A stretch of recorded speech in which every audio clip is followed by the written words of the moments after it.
do you think the role was of Martijn coming back as a producer? I think that it matters a lot. Like I said, I think it creates a bit of a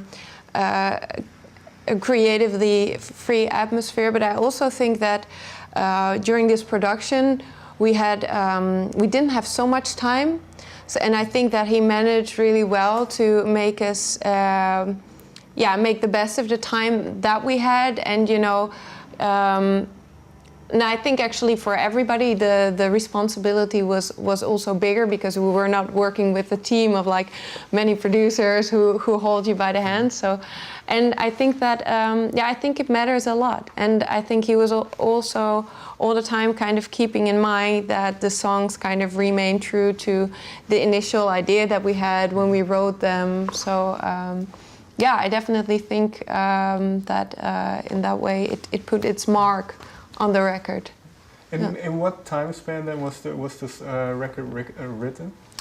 It's hard to say, because we usually write, anywhere between one or three times a week, in evening a couple of hours. So it's not like we sit down in a studio and we only come out when we finish the album, which was kind of more with our previous record, where we really just spent 2 months in Sweden to rewrite everything. But I think we kind of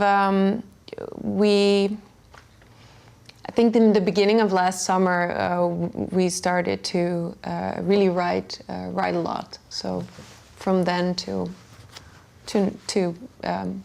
the beginning of January, when we delivered the master. Well, because it's quite as you mentioned before, it's the third album in as many years. And, yeah. Was there a pressure of time to get Definitely, it done? Definitely. Yeah. But, well, because you say part of it was having more control than you had on previous records. Why then was there a time pressure? Why not release an album? This is basically a pressure that we put on ourselves, because we know that you kind of want to. This is something that, it's not my favorite thing to think about, because, my favorite thing to think about is really like the creative process. But we also know that in April and May, we've got a fantastic tour with Within Temptation coming up. And we knew that for quite some time already. So and then you start thinking, well, it would be really good to have an album then, so you can actually actively promote the album when you're on that tour. And we are going to play some amazing venues with them, and we know that that their fans usually respond really well to our music. So it's also just a matter of timing. And of course, it would have been possible to release it later. But we were kind of aiming for the right moment to have the perfect setup, and we thought that this would be the right moment. Okay. Yeah. Well, you also mentioned that part of this record was going back to the feeling of the first album, and over the years the guest appearances have declined a bit, but now there are some notable guests again. Yeah, definitely. So was this part of it as well, to get a couple of people in and have them contribute? Yeah, sure.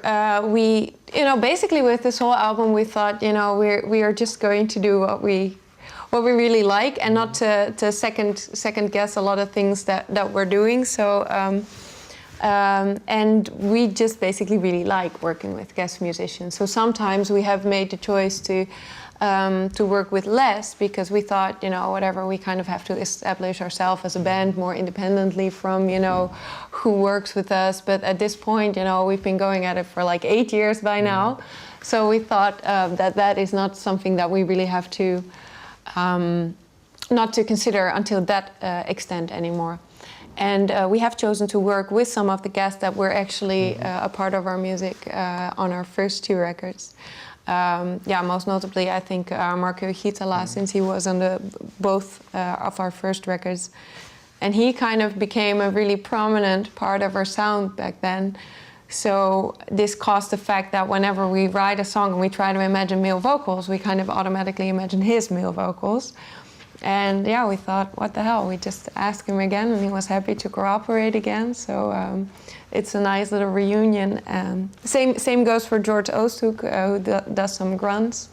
He was also on our very first record.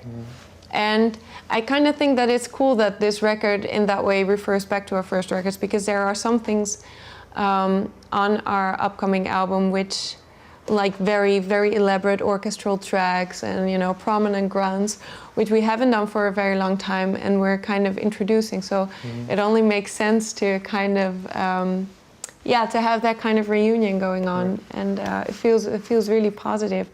But we also have a new guest, which is Alyssa White-Glutz. Yeah, and we met her last fall when we were touring with Camelot. And I mean, she has an amazing voice. She does both clean vocals and grunts and screams, and it's kind of amazing to see that all of those voices come out of the same person. And then we spend some time on tour with her, and you know, you get to know each other. It becomes a bit more natural to ask somebody to contribute. So yeah, and she added her vocals on like the epic album finale. So yeah.